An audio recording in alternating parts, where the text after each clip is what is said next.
Before we start today's reading, I just want to take note of a milestone. We're on Matthew chapter 14, which means that if you've been reading from the very beginning and reading one a day, you have now read 2 weeks worth of chapters in the Bible.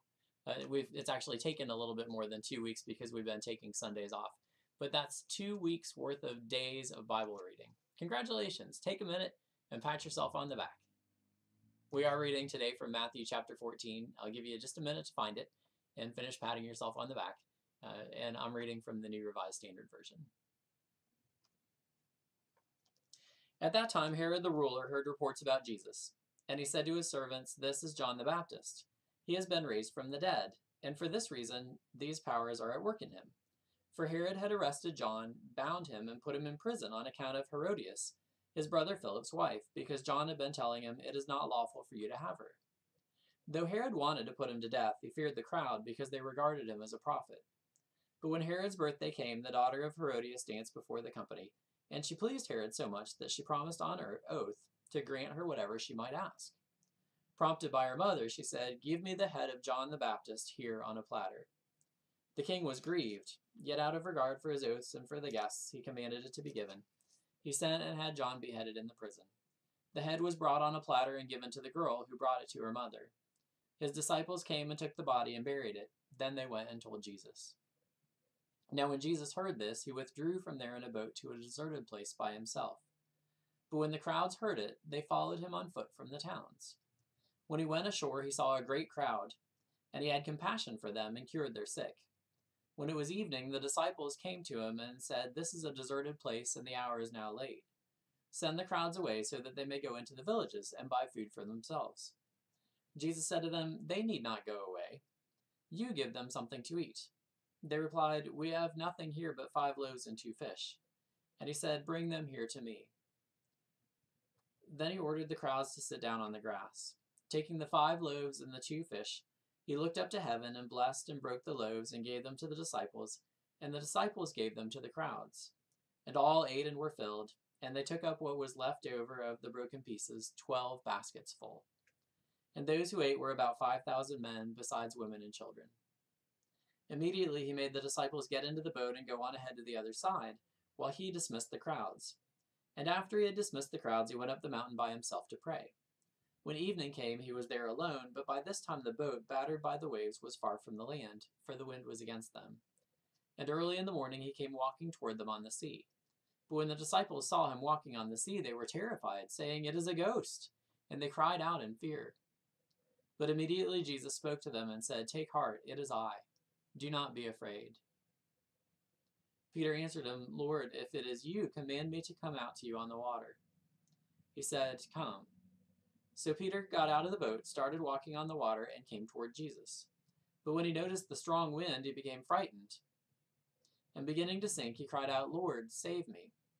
Jesus immediately reached out his hand and caught him, saying to him, "You of little faith, why did you doubt?"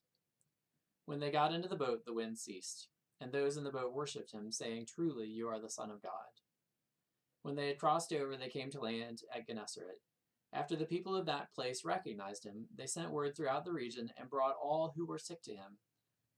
And they begged him that he might touch even the fringe of his cloak, and all who touched it were healed.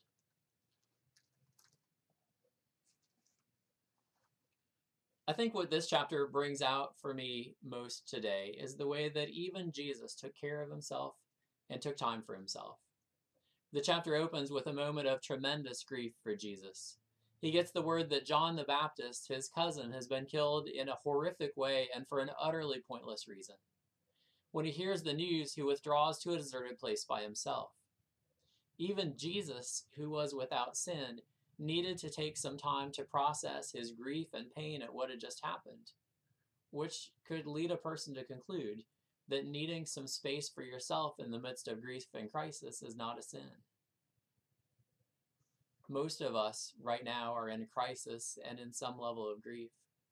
Maybe you know someone who has died of COVID-19. If not, you may well know someone or know of someone who has gotten sick and you may be worried about them. And even if not, life in general, the way that we've done life as a society, has gotten turned on its head in the past month or so. Jesus' example gives us permission to pay attention to how we're feeling and what we're grieving for. He also, though, was able to keep responding to the demands and needs of the world, even in the midst of grief, even in the midst of sorting things out in his own heart. When he saw the crowds with their needs and without any food, he healed those who were sick and fed them in a miraculous healing. Now, you and I obviously are not going to be able to do those things.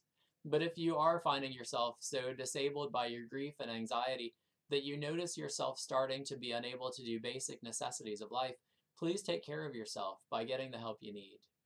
In addition to contacting a mental health provider, I and others would love to have prayer with you and be a listening ear at the church, on the phone or online. Just Google Main Street United Methodist Church in Boonville for contact information. But if you're doing okay and accomplishing the basic necessities of life, but you're just not thriving as much as you think you ought to, you're not being as productive as you think you ought to, your thinking is a little foggy sometimes, well, give yourself grace. Even Peter, the apostle who Jesus would eventually say was the rock on whom he would build his church, didn't get it right all the time. In a moment of great stress and crisis that we read about in today's chapter, he needed a lot of help from Jesus to do something that he thought he probably ought to be able to do by himself. Don't be afraid to admit to Jesus or to other people that you need some extra help too. Be in prayer, be in touch, take care of yourself, and be safe. And we'll see you tomorrow for Matthew chapter 15.